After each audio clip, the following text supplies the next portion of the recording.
El Foro de la Historia.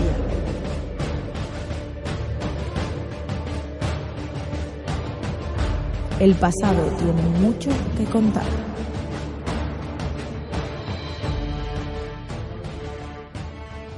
Bienvenidos a Foro de la Historia. Hoy estamos un día más aquí en nuestro maravilloso podcast para hablar, en este caso Rubén va a ser quien nos explique la batalla de Lepanto, un combate naval, por supuesto, acaecido en octubre de 1571 entre la Santa Liga y el Imperio Otomano, una batalla naval de galeras en la que participó desde el Imperio Español hasta la Orden Militar de San Esteban, siendo uno de los mayores combates navales dentro de este siglo XVI.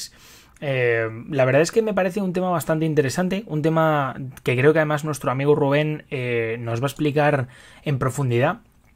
Principalmente porque ya no solo es que Rubén haga mención, digamos, a esta batalla, sino también a la preparación, a las consecuencias que tuvo y por supuesto a la participación de Cervantes dentro de una de estas galeras. La verdad es que es bastante interesante esta batalla porque algunos consideran que marca un punto de inflexión en lo que viene siendo la zona del Mediterráneo central y occidental por parte de las potencias cristianas, ¿no?, en torno a esta Santa Liga, sobre todo representada por el Imperio Español y la República de Venecia. También otras como Génova o la Orden de Malta, ya os irá contando un poquito más ahora adelante Rubén. Por otra parte, me parece bastante interesante porque esta batalla en concreto es una de las más conocidas cuando hablamos un poco sobre el Imperio Español y su potencia militar, y también porque es una de las más, ensalzadas por unos y por otros, unos haciendo buena divulgación y otros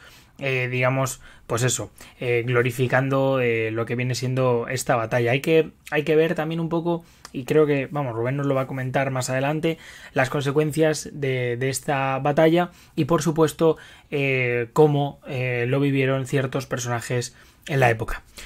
Voy a dar paso al bueno Rubén. Sabéis que podéis escucharnos aquí en Foro de la Historia, tanto en iVoox como en Spotify, donde por cierto estamos consiguiendo grandes números, y también nos podéis escuchar en Google Podcast o en Apple Podcast. Darle a suscribirse. También, por supuesto, si queréis algún tipo de programa especial, alguna temática, o quizá en algún momento queréis hacer algún comentario acerca del programa, dejadlo en los comentarios en iVoox, y si no, acudid a nuestras redes sociales, las cuales tenéis en la descripción. Por cierto, tenemos también una página de artículos de historia por si alguien se anima a leer un poquito más acerca de nuestra historia, con Rubén y conmigo y con otra serie de gente que estamos subiendo artículos o reviews o entrevistas acerca de diferentes temas. Muchísimas gracias y doy paso a Rubén. Hola a todos, ¿qué tal? Ante todo, pediros un poco disculpas porque hoy tengo la voz un poco tomada. Estos cambios de temperatura nos afectan sobre todo a la garganta, ¿no? Y bueno, intentaré que no se me note demasiado ni tosa demasiado. Muchas gracias a mi compañero Javi por la presentación. Como ya se ha comentado, hoy vamos a tratar un tema muy importante en la historia de España, sobre todo la historia militar de España. Nada más y nada menos que Lepanto, la batalla de Lepanto, la gloriosa batalla de Lepanto que tanto nos explicó en Cervantes, ¿no?, en su prólogo de las novelas ejemplares, ¿no?, aquello de la más memorable y alta ocasión que vieron los pasados siglos, ni esperan ver los venideros, casi nada. No es de recibo recordaros que evidentemente Cervantes estuvo presente como soldado del ejército de la Liga, en su galera marquesa, en la galera marquesa, en la zona veneciana, ¿no?, de la batalla, y por tanto podemos entender que fue una voz bastante que demostró que podía hablar con buena materia, ¿no?, sobre lo que pudo ver en aquella enorme batalla. Vamos a hablar un poco sobre la batalla de Lepanto. No podemos olvidar que este año en el 2021 se cumple los 450 aniversario, es decir, es un hito bastante importante en cuanto a años. Y bueno, o sea, ya sabéis que se le ha dado mucho durante todo el año, perdón, se le ha dado pues bastante importancia, ¿no? Ha habido surgimiento de nuevos libros, etcétera. Bueno, dentro de la batalla de Lepanto siempre es quizás, no sé, quizás una de las batallas más importantes. En el mar probablemente seguro, la batalla más importante, ¿no? De la historia de España. Y bueno, pues comparable a lo mejor en tierra con las Navas de Tolosa, ¿no? Que en ese momento eran los reinos que iban hacia la guerra, aunque en eso se unieron, pero hacían la guerra un poco por su cuenta, ¿no? Eh, ¿Cómo vamos a ver? Vamos a hablar un poco primero de los antecedentes, es decir, cómo podemos entender que se llega a una batalla tan a gran escala como pudo ser Lepanto, la creación de la famosa Liga Santa, que fue la que unió, aunque fuera de manera muy temporal y con miembros muy poco unidos, o muy poco, mejor dicho, muy reticentes uno de los otros, como ahora veremos, porque evidentemente fue la razón de que durara tan poco y de que no se alargara más en el tiempo. Hablaremos un poco por encima pues de los ejércitos. Bueno, tampoco hay muchas cifras, las cifras están muy bien, ¿no? Pero es decir, tampoco es que queremos volver locos de las cifras, ¿no? A mí siempre me interesa más hablar de los antecedentes y las consecuencias, ¿no? De un hito como este, aunque bueno, nombraremos evidentemente los principales personajes que participaron en Lepanto, números, barcos de uno y otro ejército, bajas, etcétera, ¿no? También cuáles fueron las claves que se dieron y por qué en un determinado momento se inclina la balanza a favor de la Liga y de España y de sus aliados. Y luego hablaremos un poco pues, de las consecuencias, que tuvo unas consecuencias muy importantes, y también veremos un poco bueno, las disensiones que hubo no solo antes, sino también después de que motivaron la caída el fin del acuerdo. Y también, para terminar, pues hablaremos un poquito de Cervantes y lo que le ocurrieron cositas después de Lepanto. El famoso Banco de Lepanto también contaremos que de cierto tiene eso de ser o no ser manco.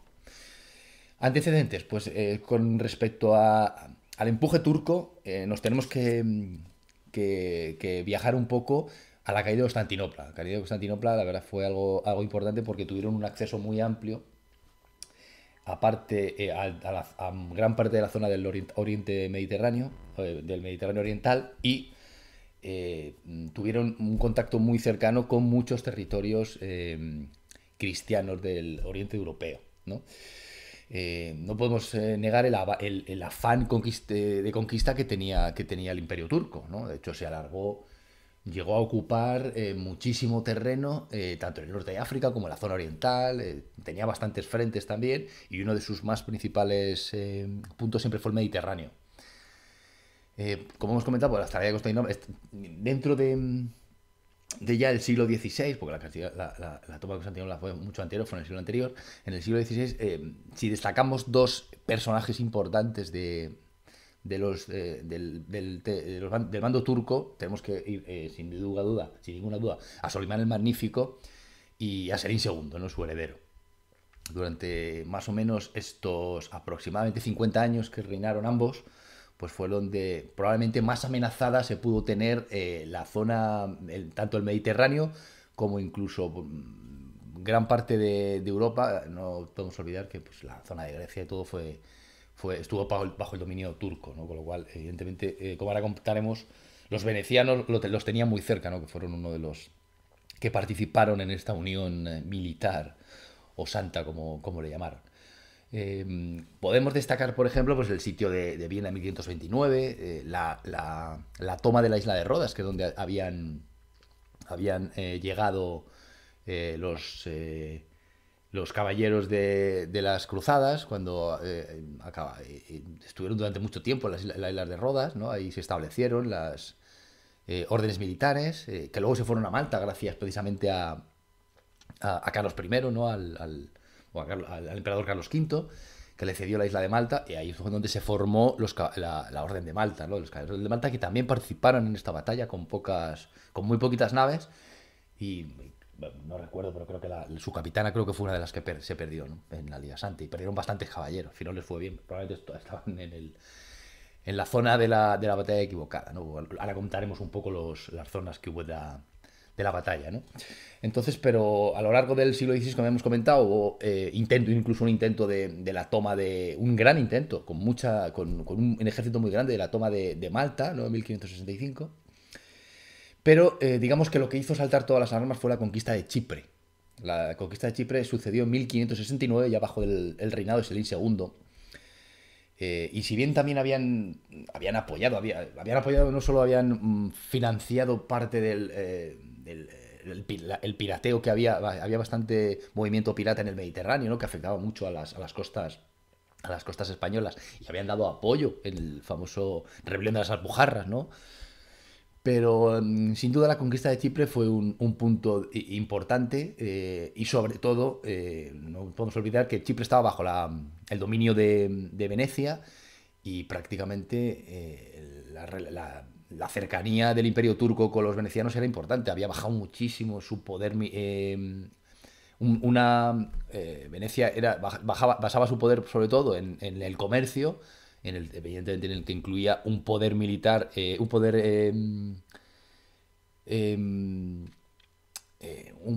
de marino enorme. De hecho, tenían probablemente los más famosos astilleros estaban en Venecia.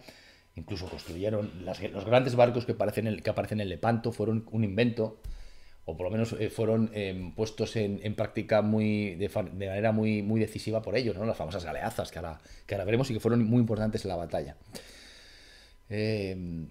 Lo que ocurre entonces, como hemos comentado, bueno, la conquista de Chipre es un tema que fue crítico. Durante el siglo los turcos firmaron en diferentes momentos se firmaron paces con Venecia, ¿no? Incluso con España. Incluso Venecia llegó a enviar un emisario, ¿no? Para que el sultán, ¿no? Le llamo el rey. Bueno, realmente era el rol que tenía el dirigente del Imperio Turco era sultán, ¿no? Enviaron a emisarios para evitar la guerra, pero bueno, la verdad es que Salim II en este caso lo tenía muy, muy claro, que su fin era, como decía, era después de tomar Chipre, su idea era ir a por Venecia y después ir a por Roma. O sea, es decir, digamos que la idea que tenían era de la conquista prácticamente total de la zona cristiana, ¿no? De Europa, ¿no? Con lo cual, claro, eso al Papa me imagino que no le hizo mucha gracia cuando el Pío V oyó que los turcos le habían puesto como objetivo, ¿no? Entonces de hecho fue el Papa probablemente el pegamento de unión de la Liga entre dos países, Venecia y España, porque fueron los tres, en la Liga Santa que se formó, fueron España, el Papado y Venecia. Es decir, no participó Francia, no participó Inglaterra, es decir, otros tipos de países, de potencias europeas, no participaron en esta batalla, ¿no? Con lo cual se le tiene que dar un poco más importancia todavía, porque claro, el poderío turco era enorme, y bueno, el poderío de la Liga también estuvo al nivel probablemente del Imperio Turco, pero tuvieron que juntarse tres entidades, aunque prácticamente la mayoría en este caso, España pondría los soldados y gran parte de los barcos, y Venecia puso la mayoría de los barcos, o sobre todo más de la mitad, ¿no? Y el Papa pues puso también bastante dinero o plata, ¿no? Como dijeron.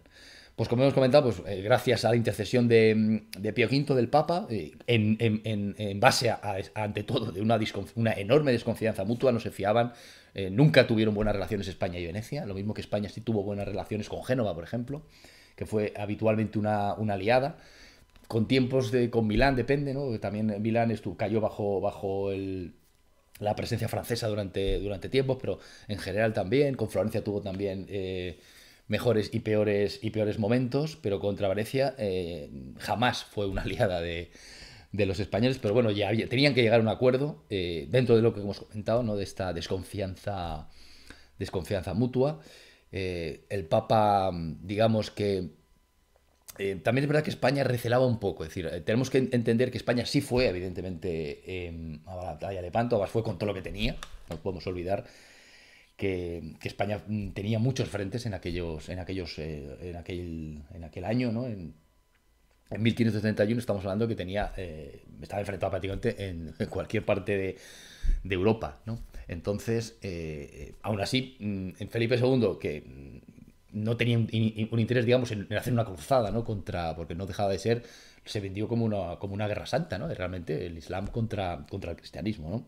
No tenía especial interés, es decir, su foco político, de luego, jamás se puede considerar que fuera el Mediterráneo oriental, ¿no? Entonces, date cuenta que España tenía América, España tenía Países Bajos, bastantes conflictos en los Países Bajos, tenía la siempre potencia enemiga Francia, con lo cual estamos hablando de que tenía muchos frentes, ¿no? Con lo cual no creo que le hiciera mucha gracia, pero claro, también es verdad que era, ante todo estamos hablando de la monarquía católica por excelencia, ¿no? Entonces, como defensa del papado y como defensa del cristianismo, pues tuvo que acudir, no obstante, no las tenía todas consigo. Es decir, ahí están los jesuitas, ¿no? Que le convencieron, incluso en verano de 1571, es decir, cuando estamos hablando que la firma del tratado se firmó más o menos a mediados de 1571, ese mismo verano, es decir, estamos hablando de unos meses antes de la batalla, el mismo Papa envió a un emisario, nada más y nada menos que Francisco de Borja, ¿vale? Para que, digamos, terminar de convencer, entre comillas, y que no se pudiera echar atrás el monarca, con lo cual ya el Papa tenía claro de que no las tenía todas consigo, ¿no? Bueno, los objetivos principalmente de la Liga, como hemos comentado, entre España, el Papado y Venecia, era, pues principalmente el primer objetivo era la defensa del Papado y su Estado, es decir, eso era el primer parte del acuerdo. También el acuerdo incluía que el mando supremo lo iban a tener la monarquía hispánica, es decir, que iba a ser España, que luego sería el hermanastro del rey, don Juan de Austria, el que fue el líder de la flota.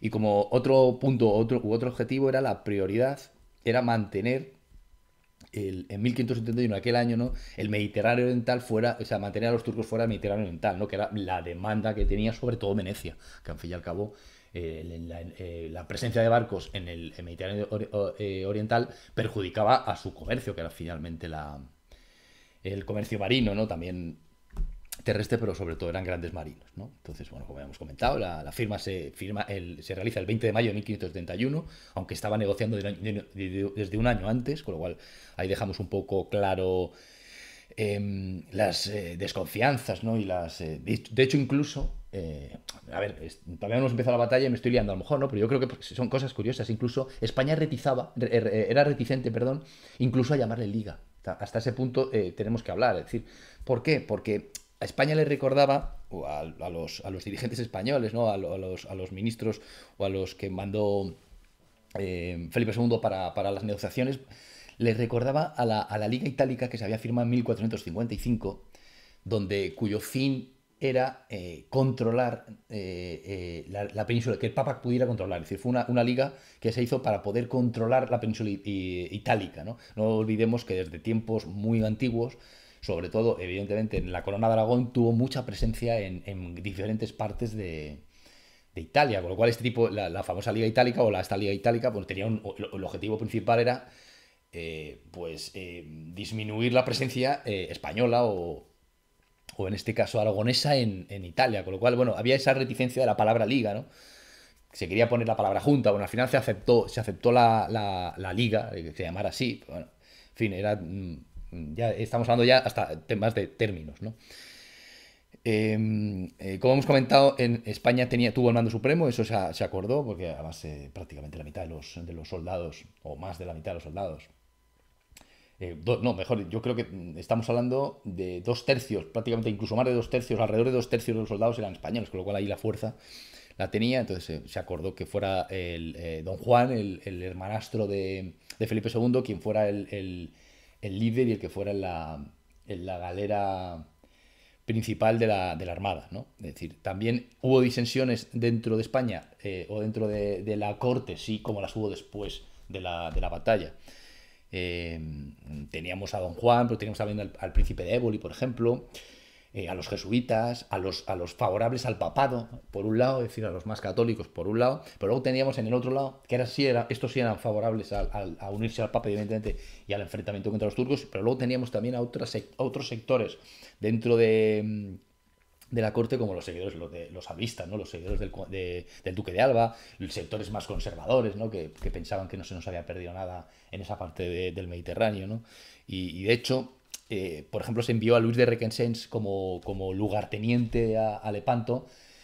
Bueno, se ha dicho que probablemente Felipe II quizás no se terminaba de fiar de Don Juan. No lo sé porque, bueno, siempre se habla mucho de que tuviera celos a lo mejor no lo sé, de Don Juan de Austria, del éxito militar, que la verdad es que como duró pocos años, es decir, falleció demasiado joven Don Juan de Austria, después del Lepanto, que luego estuvo en Países Bajos.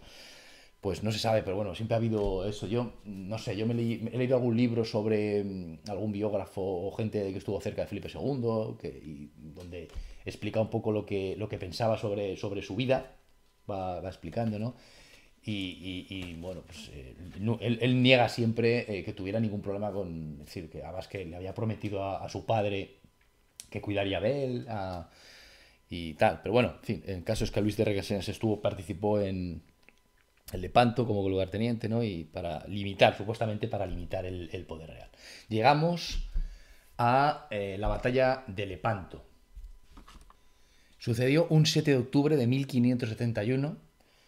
Los barcos aliados, que ahora contaremos un poco las cifras, ¿no? Habían partido de Mesina, donde habían iniciado el viaje, y llegaron a lo que entonces se conocía como el Golfo de Lepanto. Lepanto era una ciudad que luego cambió de nombre, entonces evidentemente ya no se conoce así, ahora se llama... Bueno, realmente es un golfo, el Golfo de Corinto, que tiene una entrada que es el Golfo de Patras, es decir, ahí hay diversos nombres, pero bueno, se le ha llamado como porque había una de las ciudades, era Lepanto, que estaba cerca, y bueno, se le ha llamado como la batalla de Lepanto por el golfo que se llamaba entonces así, ¿no?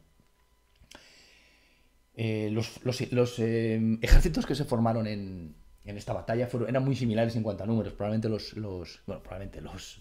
porque tenemos bastante información, ¿no? Incluso barco por barco, quiénes eran los capitanes o los nombres, a qué bandera tenían. Es decir, hay bastante información sobre lo que ocurrió. Más o menos los turcos tenían alguna nave más, ¿no? Estamos hablando a lo mejor de 200, que tuvieran aproximadamente unas 245 galeras, más o menos. Pero también tenían galeotas, que eran unas galeras más pequeñas, una especie de galeras más pequeña, ¿no? Con lo cual, probablemente, pasaban de los 300 barcos en total, ¿no? Entre los barcos de guerra, ¿no? Pero su gran... su mayor poder eran las galeras, ¿no? Las galeras de guerra. Por el bando cristiano, por la Liga, por parte de la Liga, contaban aproximadamente unas 200, quizás alguna más, unas 200 galeras, pero tenían un hándicap fundamental, que es lo que hemos comentado antes. Tenían 6 galeazas. Dices, bueno, estamos hablando de una batalla con 300 galeras enemigas. Las galeazas eran unos barcos mucho más grandes, o bastante más grandes, y más artillados y más poderosos de lo que eran las galeras. De hecho, una de las claves que se dieron en la batalla fue que el bando de la Liga situó estas galeazas, que eran todas venecianas. Lo hemos comentado, bueno, no sé si realmente fueron un invento de Venecia, pero parece ser que fueron ellos los que las popularizaron, ¿no? Pusieron las seis galeazas en el frontal del centro cristiano, y digamos que hicieron como de parapeto, y con su poder de artillero pues hicieron bastantes estragos en el centro del ejército turco, con lo cual eso fue bastante... los turcos no tenían ninguna galeaza. Como ya hemos comentado, que bueno, pueden resultar un poquito... Estamos hablando de galeras, galeazas y galeotas, con lo cual la galera era la nave fundamental. Estamos hablando aproximadamente... Evidentemente no era como los barcos de hoy en día, ¿no? Que los hacen en serie, pues las galeras... es decir, había muchas similares, pero también había muchos modelos que no eran exactamente iguales, ¿no? Unas podían ser un poco más largas o tener mayores remos, pero bueno, generalmente la galera podemos considerar que tenía aproximadamente unos 140 pies de eslora, es decir, de largo, y tenía solamente 20 de ancho. Es decir, eran barcos que tenían como punto más curioso, aparte que tenían remos, aunque tenían velas también, cuando no había viento, pues se movían por la fuerza de la chusma que llamaban, ¿no? Que muchas veces, por lo menos a raíz de Carlos I, pues muchos de los delincuentes sufrían o pasaban la condena, ¿no? Sirviendo en las galeras, ¿no?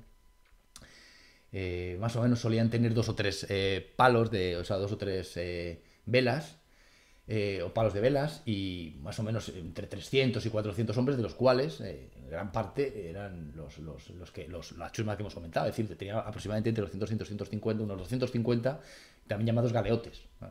Que coge el nombre similar al barco pequeño del que ahora hablaremos. Este era el barco principal, la galera, ¿no? Y más o menos tenía una velocidad de unas 6 millas más o menos, que viene siendo pues como unos 11 kilómetros por hora, es decir, era la velocidad normal. Por encima, hemos dicho, la galeaza tenía por encima de 170 metros de eslora, es decir, aunque ancha era muy parecida, pero estamos hablando que tenía unos 30 kilómetros más de largo. Esta sí tenía siempre 3 palos, pero tenía un poder artillero muy importante, ¿no? Estamos hablando que podría tener unos 20 cañones consistentes, dentro de que no estamos hablando de los cañones que luego acontecieron, por ejemplo, en batallas como Trafalgar, ¿no? Que fue quizás y tenía también unos cañones pequeños, ¿no? Que les llamaban pedreros, que eran mucho más pequeños y más manejables, ¿no? Pero claro, estamos hablando de un poder artillero que no era muy superior a lo que podía tener cualquier galera, e hizo estragos. Hizo estragos y eso que solo tenían 6, ¿no? Y luego las galeotas, que sobre todo los turcos tenían bastantes, eran más pequeñas, incluso había algunas que solo tenían un palo para las velas. Tenían unos 120 metros de eslora, es decir, un poquito menos. Y bueno, pues esos son los 3 principales barcos, pero como nos centraremos sobre todo en las galeras. ¿Cómo se situaron los ejércitos? Muy parecidos. Es decir, en ese sentido se situaron muy parecidos. Una zona central donde iban en este caso la tropa, los barcos de Don Juan de Austria, los principales, y enfrente tenía a los del dirigente, el que dirigía la tropa turca, las naves turcas, que era Ali Pasha, ¿no? En cuanto a la situación, por ejemplo, de la liga, encontramos en el flanco izquierdo a Barbarigo, que era la zona veneciana, digamos, que tenía aproximadamente unos 63 barcos. Por cierto, Barbarigo fue uno de los grandes cristianos que cayeron en la batalla. Fueron una lluvia de flechas, ¿no? que acabó con él. En los francos, bueno, en cualquier parte no se dieron grandes enfrentamientos, ¿no? Como ahora, bueno, comentaremos un poco por encima, ¿no? En el lado derecho estaban el genovés Juan de la Doria, que tenía más o menos otros alrededor de 64 barcos. Es decir, todo estuvo bastante equilibrado, ¿no? Juan de la Doria, que era que era familia del famoso almirante, fue muy discutido ciertas maniobras que realizó en la contienda. De hecho, durante un tiempo incluso creó bastantes problemas que fueron muy bien atacados, digamos, por el Bey de Argel, ¿no? Que era el que tenía la flota que tenía enfrente, pero bueno, fue bastante criticado, sobre todo por venecianos, etcétera. Pero bueno. Y había una parte muy importante, que probablemente fue una de las claves, que fue la retaguardia, aunque los turcos también, la disposición era similar, es decir, sus naves centrales con Ali Pasha en el centro y luego dos flancos, también tenían una pequeña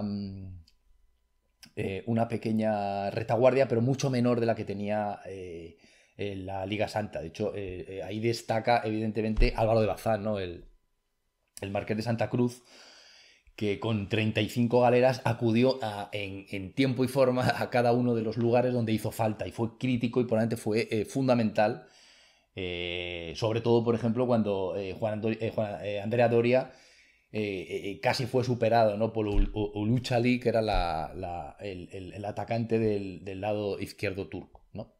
En la zona central, bueno, tampoco vamos a meternos mucho más. En la zona central, evidentemente, estaba Don Juan con su galera, pero ahí estaban también los representantes del Papa, que era Colonna, la nave capitana de los Saboya, de Saboya, que también había participado, de Génova, la capitana de Génova, porque aunque evidentemente España, el Papado y Venecia eran los 3 firmantes fundamentales, otros acudieron, pero con muchas menos naves, claro. Por parte de Venecia el capitán era Veniero, el dirigente principal, y bueno, pues más o menos podemos considerar que la batalla fue muy dura. La batalla fue realmente dura. Hubo enfrentamientos También es verdad que, como hemos comentado, las galeazas hicieron bastante estragos en el centro de la batalla, pero si tenemos que considerar algunas claves que decantaron finalmente la batalla del lado cristiano, aparte de las galeazas que hemos considerado y que pese a tener menos barcos, la Liga tenía mayor poder artillero. Estamos hablando que prácticamente no llegaba al doble, pero casi. Es decir, se considera que los turcos podían tener alrededor de 750 cañones y la Liga superaba los 1200 cañones, con lo cual teníamos ahí, el poder artillero fue o terminó siendo determinante. No obstante, no podemos olvidar que incluso desde los barcos, aparte de artilleros, había muchos arcabuceros, es decir, se disparaban. Tenemos que entender que cuando nos referimos que las galeras tenían el espolón es porque chocaban entre ellos. Tenemos que recordar un poco a las galeras romanas, ¿no? A los trirremes de las guerras médicas, que realmente lo que hacían era utilizar las galeras como una plataforma para luchar, para pasar los perdón, para pasar los soldados de uno y otro bando y luchar ahí como si estuvieran en tierra. Es decir, eso es lo que llamaban la lucha. No sé, no recuerdo más si la llamaban la lucha a la española. Es decir, por eso en este tipo de enfrentamientos los españoles siempre fueron bien porque tenían muy buenos soldados. En el momento en que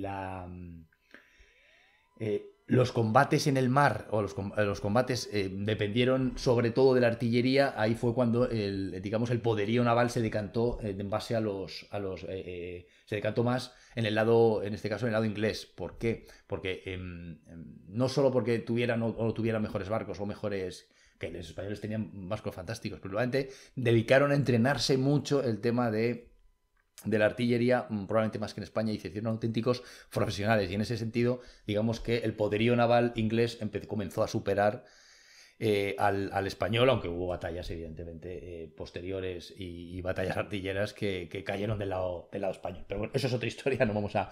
En este caso, y lo que sucedió, de hecho, ¿no? Las barcas, tanto la galera de Alipachá como la de Don Juan llegaron a chocar entre ellas. Además, cuando chocaban debía ser algo alucinante, ¿no? Porque claro, el espolón entraba un montón de filas de remeros. No nos olvidemos que los remeros, tanto en un bando como en otro, estaban atados, eran prisioneros, ¿no?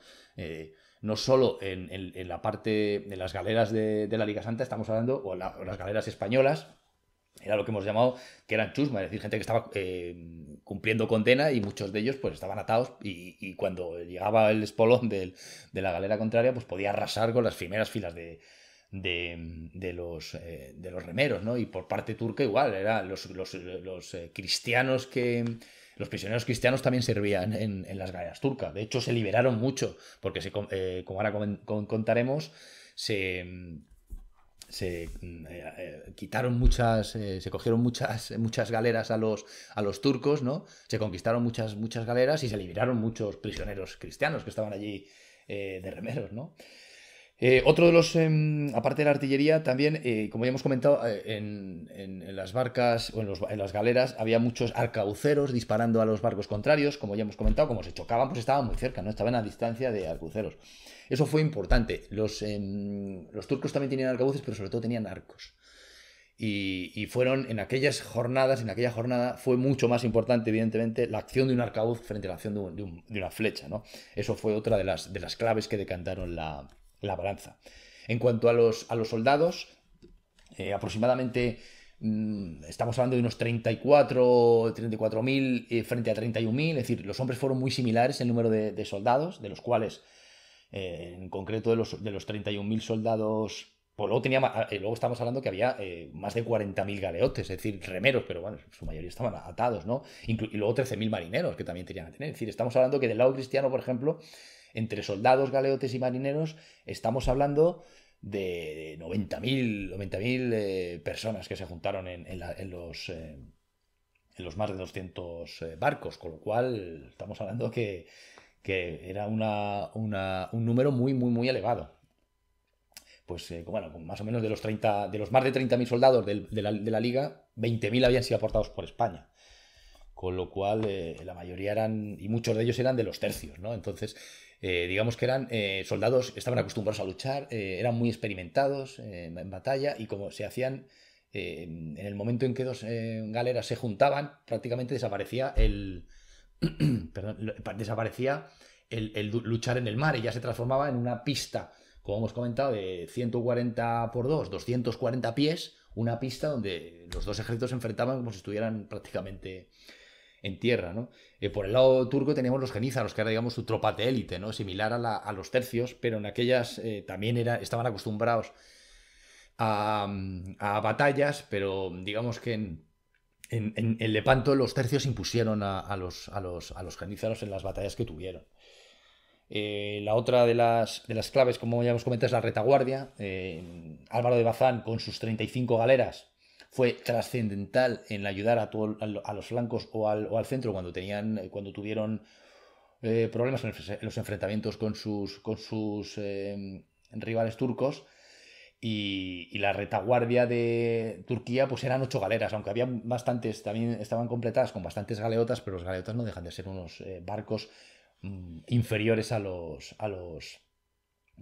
galeras, con lo cual no tenían tanta tanta importancia en el bando turco la retaguardia, y fue fundamental. Tenemos que decir que fue fundamental. Y lo más, quizás, la clave dentro de estas claves que fueron decantando o pudieron ir decantando en la pantalla, evidentemente, en un momento de la batalla, probablemente en el momento más crítico, donde las naves de ambos, de Ali Pasha y de Don Juan, estaban enzarzadas en un enfrentamiento galera contra galera, pues un soldado, un arcabucero, pues acertó con Ali Pasha. Y claro, cuando un ejército pierde a su general, la moral baja de manera alarmante, ¿no? Entonces, uno de los soldados vio el cuerpo de Ali Pasha muerto, como ya hemos comentado, de un arcabuzazo, le cortó la cabeza, le enseñó, es decir, eso era como digamos, un hemos ganado, ¿no? Aunque todavía quedaba mucho por dar, pero digamos que desde en el momento en que todo el mundo conoce que el dirigente turco, Ali Pasha, ha muerto en batalla, todo se desmoronó para los turcos. A raíz de eso fue probablemente la más importante, la clave más importante. Hay otras, decimos contra algunas, incluso el viento. El viento, que al principio de la batalla lo tuvieron favorable los turcos, cambió, curiosamente. Me imagino que en su momento le dirían que gracias a Dios, en fin, pues, estas cosas, ¿no? que suceden. El cambio de viento también favoreció. ¿Por qué? Porque los turcos en principio tenían el viento a favor, con lo cual les hacía falta a los remeros, pero luego tuvieron el viento en contra, con lo cual ya tuvieron que recurrir para iniciar el enfrentamiento a los remos, y también al tener el viento en contra tenían el humo en la cara, ¿no? Porque claro, estamos hablando de artillería, genera gran cantidad de humo, y entonces el humo, sus naves les llegaba, digamos, de frente, con lo cual también eso es un problema. Las ideas de los en cuanto a esta estrategia, las ideas de los turcos era flanquear los extremos de las naves cristianas. Tanto el flanco de los venecianos como el de Balbarigo como el de Doria, la idea era flanquearlo lo más externamente posible, y ahí fue donde se vivieron las batallas, probablemente las batallas más duras. De los francos, o digamos, de los capitanes, de los principales hombres de turcos, murieron todos, menos el Baby Argel Uluch Ali, que es el único que logró escapar con los pocos barcos, que fue el que atacó precisamente a la zona de Juan Andrea Doria, ¿no? Que creó bastantes problemas, y solo la llegada de Álvaro de Bazán pudo reconstruir un poco el enfrentamiento. Fue probablemente el único que escapó con algunos barcos. El resto, prácticamente de toda la marina, todos los barcos se perdieron hundidos o capturados, ¿no? En el otro flanco, Siroco, que era el Bey de Alejandría, también tuvo una lucha enconada con Barbarigo. De hecho, Barbarigo, como hemos comentado, falleció con una lucha de flechas, pero finalmente cayó también, ¿no? Y bueno, en el momento en que todo se desmorona, pues todo fue relativamente rápido. Más o menos a las 4 de la tarde se puede considerar que la victoria ya estaba clara del lado cristiano. Y bueno, para hablar un poco de números, de bajas, prácticamente toda toda la marina, todas las naves, salvo algunas que ya hemos comentado que escaparon, cayeron del bando prácticamente más de 300 galeras, fueron 80 de ellas hundidas, 170 capturadas. Lo que ocurre es que, claro, estamos hablando que en medio de una batalla tú puedes capturar un barco, pero está tan destrozado que gran parte no, pero muchas de ellas finalmente se hundieron, ¿no? Que evidentemente se puede considerar que unas 130 galeras fueron capturadas. Fíjate, de ahí decimos que la gran cantidad de prisioneros que estaban en esas galeras fueron liberados, ¿no? Con respecto a las bajas, prácticamente las bajas es muy complicado y más en el bando turco, ¿no? Se estima que entre 20 y 30.000 de los casi 35.000 soldados, por ejemplo, bueno, claro, entre los 20 y 30.000 incluimos también marineros y tal, pudieron fallecer, es decir, gran parte de la mayoría de sus soldados fueron bajas, ¿no? De la parte cristiana, de los casi 90.000 entre soldados, marineros y galeotes, hubo unas 7.800 muertos. Es decir, estamos hablando de un porcentaje muchísimo menor al turco, ¿no? De los cuales la mayoría fueron venecianos, prácticamente la mitad, o más de la mitad, mejor dicho, de esos 7.800 fueron venecianos. Murieron 2.000 españoles y 800 de los que había aportado el Papa. En cuanto a, por ejemplo, para poner una idea, España perdió 15 de sus capitanes, los capitanes de los que llevaban, los que mandaban en los barcos, que es probablemente y 18 capitanes venecianos, es decir, los capitanes estaban al frente del barco y tenían grandes posibilidades de caer, como le pasaba a Alarico, por ejemplo, ¿no? De las galeras, de las más de 200 galeras, que luego hemos dicho que había unas 200 galeras o 205 galeras, 204 galeras y 6 galeazas, pero luego había más naves más pequeñas, es decir, había incluso 100 naves más, pero digamos que el ejército central estaba formado por cerca de unas 200 naves, de las cuales 45 fueron hundidas, con lo cual también se perdieron algunas importantes, y de esas galeras, o sea, de las galeras de las aproximadamente 130 galeras que lograron capturar al enemigo, pues se repartieron entre los tres aliados, ¿no? Como ya hemos comentado, prácticamente todos la armada turca fue hundida o capturada. El principal problema de los turcos, porque me imagino que habréis oído hablar, pues que el Ali, ¿no? el sultán, Selim II, pues bueno, trató de restar importancia a esta batalla, ¿no? Eso de que han cortado mis barbas pero crecerán más fuertes, etcétera. Pero no podemos olvidar que si bien tenían un poderío enorme, de hecho se estima que en pocos meses habían logrado construir todas las naves que habían perdido, todas las galeras que habían perdido, en pocos meses. Con lo cual no estamos hablando de un importante, digamos, material, o sea, de una derrota con consecuencias en tema material, pero claro, estamos hablando que perdieron la mayoría de prácticamente todos sus capitanes. Es decir, tú puedes tener infinitos barcos, pero si no tienes nadie que los dirija con experiencia, es más o menos pues lo mismo que pudo suceder en España en la batalla de Trafalgar. Se perdieron barcos, sí, se perdieron muchos barcos, sí, pero luego se recuperaron algunos con franceses, por ejemplo, pero aquellos capitanes que murieron en Trafalgar, y gran parte de los marineros experimentados que se perdieron en Trafalgar no se pudieron recuperar. Y aquí les pasó un poco lo mismo a los turcos.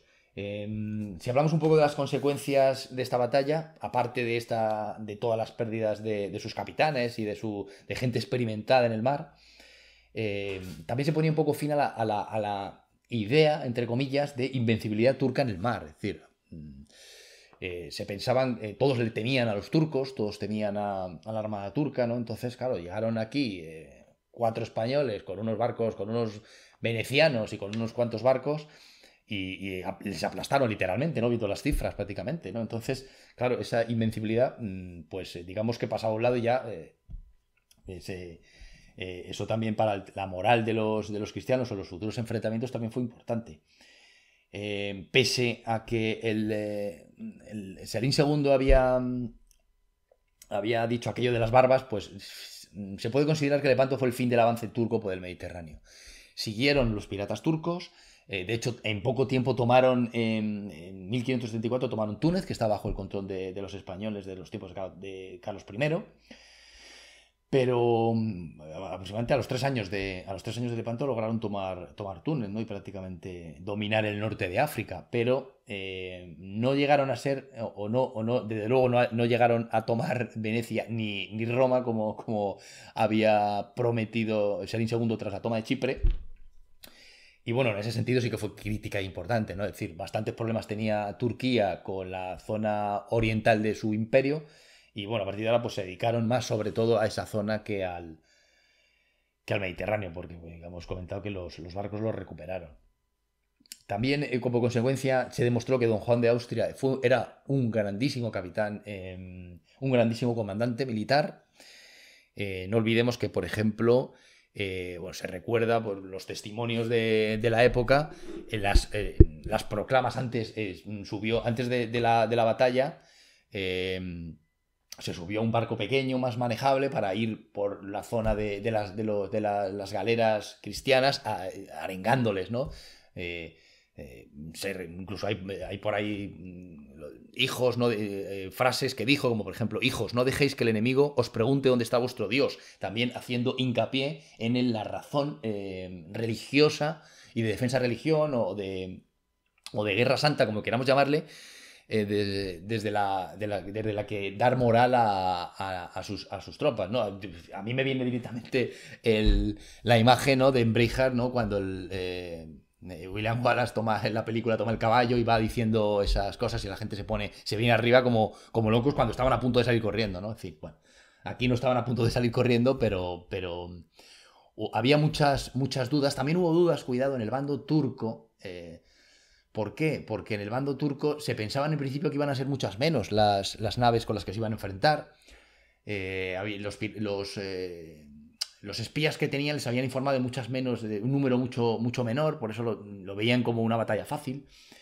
Pero cuando vieron tantas naves, algunos de los dirigentes o de los que rodeaban a Ali Pachá empezaron a poner las dudas. También en el bando cristiano había muchas dudas. Es decir, se tenía, como ya hemos comentado, se tenía la idea de que los turcos en el mar eran invencibles, ¿no? Y evidentemente no fue así, ¿no? Como ya hemos demostrado, ¿no?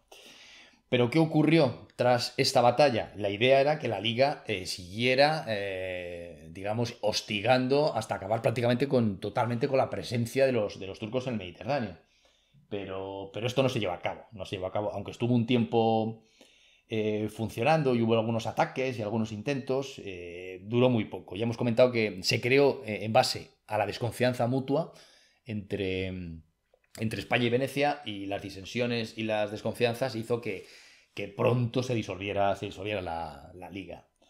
Tampoco ayudó que Pío V, el Papa, que había sido, digamos, como hemos comentado, había sido el pegamento de la unión entre dos países que no se llevaban nada bien. Falleció en mayo de 1572, es decir, un poquito menos de un año después, falleció Pío V, que fue el gran artífice, como ya hemos comentado. Gregorio XIII fue su sucesor y sí intentó mantener, digamos, la política antiturca y pro-liga de su antecesor, pero ni Venecia ni España tenía interés. Ya hemos comentado que Felipe II, digamos, que fue en la Liga Santa casi, entre comillas, obligado por su gran religiosidad y porque en aquella batalla probablemente él pensaba que no estar al lado del Papa era estar en contra del Papa, ¿no? Entonces también fue una de las razones, pero claro, en el momento en que logras semejante triunfo y bueno, pues muy contento, pero a otra cosa, me imagino que pensaría que a otra cosa mariposa, que mi frente está de manera amplia en otra parte de Europa, ¿no? Me imagino que pensaría algo similar, ¿no? Venecia, pues ante la pasividad, ya hemos comentado que después de la batalla siguieron las disensiones en la corte española. Entre los propios españoles, las facciones de Don Juan, las facciones de los conservadores, de Requesens, ¿no?, que lo que querían era terminar y punto. Don Juan, por ejemplo, y el Papa, en este caso el Papa estaba representado por Colonna. Su idea, y hemos dicho, y el hermanastro de Felipe II era proseguir la campaña, es decir, seguir hostigando a las tropas, pero al final, como hemos comentado, ante la pasividad, fíjate hasta el punto de que llegó, que a don Juan no se le permitió ir a la corte a celebrar la victoria, cosa todo lo contrario de lo que había pasado de los venecianos, que Veniero fue recibido como un héroe en Venecia, o Veniero, o Colonna, perdón, que pues en Roma prácticamente le hicieron una entrada pues, similar a cuando regresaban, dicen las crónicas, que similar a cuando regresaban los emperadores romanos después de las campañas, es decir, se dio a organizar una allí en Roma, que ante los júbilos que hubo en Venecia y los júbilos que hubo en Roma, que a don Juan no se le permitiera entrar a la corte, pues hombre, ya Felipe II protestó mucho porque dejó a entender que los venecianos y los romanos era una especie de que se acopiaban de haber sido los que habían logrado el triunfo cuando exigía pues, que realmente la tropa principal fue española y era el que más derecho tenía a asumir la victoria, ¿no? Pero lo de don Juan sí que fue bastante importante. Ahí sí que podemos hablar un poco de los problemas reales, fuera de lo que se cuenta en alguna crónica, que sí podía tener, o las reticencias que podía tener de Felipe II frente a Juan de Austria. No sé si tenía, no sé si celos o alguna reticencia del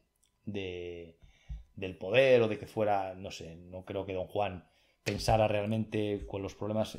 No podemos olvidar que el malogrado infante Carlos, el hijo que luego terminó falleciendo tan dramáticamente, que iba a ser estaba llamado a ser el futuro rey sucesor de Felipe II, pues toda la trama esa de que quería apoyar a don Juan para derrocar a su padre, en fin, bueno, ese tipo de cosas no sé si rondaban la cabeza o no de Felipe II, pero bueno, es extraño, ¿no?, que no le permitieran acudir a la corte a celebrar, después de lo que no podemos olvidar, que fue la más memorable y alta ocasión que vieron los pasados siglos. ¿Y quién dijo eso, no?, como ya hemos comentado? Pues Miguel de Cervantes. Miguel de Cervantes, ya hemos dicho que participó. Con esto vamos a terminar porque se está alargando, yo creo, demasiado el audio. No me gusta hacer audios de más de media hora porque al final terminan siendo demasiado largos y demasiado... Bueno, vamos, no podemos dejar hablar de Lepanto sin hablar del manco de Lepanto. Punto número 1. No fue manco, es decir, no le cortaron la mano, simplemente se la dejaron utilizada, ¿no? Unos arcauzazos pues le afectaron a los nervios de la mano izquierda y bueno, pues digamos que se le quedó la mano de cualquier manera. Es decir, ha pasado como el manco de Lepanto, muy bien, pero bueno, hay que dejar claro que no era manco, ¿no? Cervantes participó, como ya hemos dicho, en la galera marquesa. No se encontraba bien aquel día, tenía fiebre, pero al final incluso le aconsejaron no participar, pero él tenía muy, muy claro que quería ser parte de esa gran batalla. Estuvo en el flanco izquierdo, en la zona de Barbarigo, con su galera, y bueno, pues a Dios gracias sobrevivió a Lepanto. Participó en las expediciones militares que hubo tras Lepanto, expediciones contra Bicerta, contra Túnez. Luego viajó a Nápoles, a Sicilia, es decir, viajó bastante por la zona. Y cuando decidió volver a España, y muy cerquita, precisamente muy cerquita de la Costa Brava, de la zona de Rosas, pues fue capturado por unos piratas berberiscos. O sea, estamos hablando que había pasado pocos años de Lepanto y había bastantes piratas. Y estamos hablando de la zona de Costa Brava, es decir, que no estamos hablando del norte de África, estamos hablando de las costas españolas, ¿no? Fue trasladado a Argel, estuvo 5 años preso. Se pensó, los piratas pensaban que era un gran hombre porque cuando le apresaron llevaba consigo unos documentos firmados, unas cartas firmadas por Juan de Austria, con lo cual decidieron pedir muchísimo dinero a su rescate.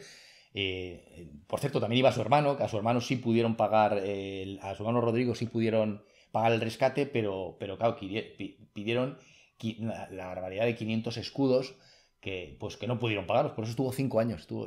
Al final sí que pudieron juntar esta cantidad, pero se pasó 5 años en Argel. 5 años se dice que, aparte, que pudo ser, ¿no?, importante en su posterior vida literaria el trauma que le quedó, porque claro, estaba 5 años allí preso, pues me imagino que no creo que fuera nada agradable en aquellos tiempos. En ningún momento estar preso es agradable, pero en aquellos tiempos, en una zona como Argel, menos todavía, y eso que tuvo la suerte, entre comillas, de que al ser considerado como un personaje importante, y por eso pedían tanto dinero, ¿no?, pues probablemente le respetaron más de lo que pudieron respetar a otros. Se considera que incluso hasta 4 veces intentó escapar, ¿no? Y siempre le terminaban pillando o le delataban y siempre les echaba la culpa, ¿no? Él tenía claro que a él no le iban a hacer nada y de hecho no le hicieron nada en cada una. Probablemente si hubiera sido otro, después de alguno de estos intentos, pues lo hubieran ejecutado, ¿no? Pero él tuvo la suerte de ser considerado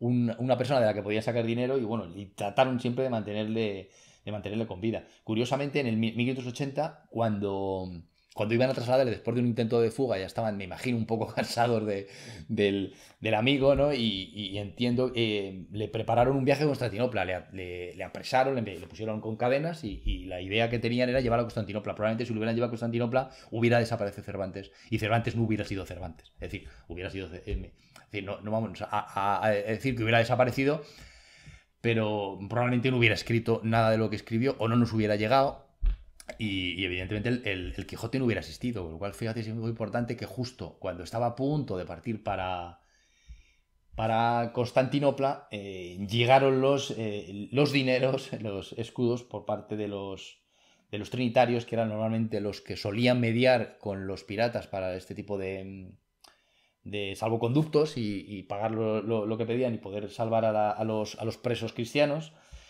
Y pudo regresar, ¿no? En septiembre de 1580 pudo regresar. No podemos olvidar que este cautiverio fue importantísimo, como ya hemos dicho, para su obra.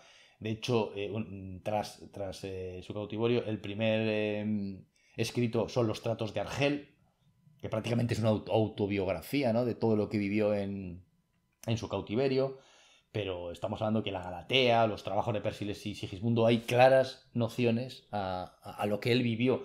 Y su obra está lleno de referencias, está lleno de jaulas, lleno de cautivos, lleno de galeotes, lleno de gente presa, gente que está... Con lo cual tenemos... los expertos consideran que el trauma que vivió Cervantes no en Lepanto, porque bueno, en Lepanto desde luego fue una victoria, pero el trauma que vivió en el tiempo que estuvo en Argel pues fue crítico para no solo el Cervantes que conocemos, sino para obras como el Quijote, que no vamos a hablar mucho más porque habla por sí misma. Y no quiero alargarme mucho más. Os recomiendo, por ejemplo, hay muchas cosas de ver de la batalla de Lepanto. Por ejemplo, en el Museo Naval tienen un pendón de seda azul, ¿no?, de unos 4 metros de longitud, bastante grande. Claro, estamos hablando de los pendones que llevaban en los barcos, claro, se tenían que ver de lejos. Es un pendón de seda azul. Los colores dentro de las naves cristianas, cada franco tenía un color. Azul, en este caso, indica que era la zona central, la zona de Don Juan de Austria, ¿no? En la zona de izquierda de Barbarigo el pendón era amarillo, en la zona de Doria era verde y en la retaguardia era blanco. Es decir, lo dividían por colores, por lo cual aquí sabemos que pertenecía a una galera que iba en el centro, ¿no? Os aconsejo el Museo Naval en Madrid, que es fantástico. Y por ejemplo, otra recomendación que puedo hacer es en la Catedral de Toledo hay una flámula de la Santa Liga. Es decir, esta iba a la galera real. La galera real, no sé si lo he comentado, era la galera de Don Juan. Igual que la sultana era la galera de Ali Pachá, pues la capitana de los cristianos o de la Liga era la galera real, ¿no? Y llevaba la flámula, que era como una especie de... Estamos hablando de una especie de banderilla de 15 metros y 4 de ancho, es decir, una cosa realmente enorme, ¿no? Pues en la flámula, que era, digamos, el sello hecho bandera, entre comillas, del Tratado de la Santa Liga. Es decir, ¿en qué iba? Pues evidentemente aparecía la cruz en grande, porque estamos hablando de una unión santa, es decir, cuya religión era una parte muy importante, y tenía los escudos de Venecia, del papado y de la monarquía católica. Es decir, tenía los 3 escudos unidos, además, y también el escudo de Don Juan de Austria, porque era el barco donde iba, era la galera real, ¿no? Entonces, y estaban unidos entre sí. Es decir, evidentemente, ya hemos dicho que esta unión duró poco, pero bueno, en aquella batalla fueron unidos. Bueno, yo creo que son dos cosas que podemos ver, podemos disfrutar, ¿no? Y sobre todo ver esas enormes, porque estamos hablando de 15 metros, una barbaridad, ¿no? De lo que podía ser puestas o colgadas en aquellas galeras. Y hasta aquí Lepanto, hasta aquí los 450 años que se cumplen de Lepanto, esta gran victoria española, o de la Liga Santa, mejor dicho. Y bueno, siento que casi nos hemos acercado a una hora de charla por mi parte. Espero que os haya abierto un poco, os haya contado algunas ideas sobre el significado de cómo se llegó a Lepanto y las consecuencias que tuvieron después. Y un poco os he contado algunos datos. Los gatos, el problema de este tipo de hitos, pues que los datos nos vuelven ver locos. Al final ya no sabes cuántas, es decir, es difícil imaginártelo, pero lo importante y fundamental es saber un poco cómo se llegó a la Liga Santa, y después de Lepanto por qué se disolvió y las consecuencias un poco de esta victoria, ¿no?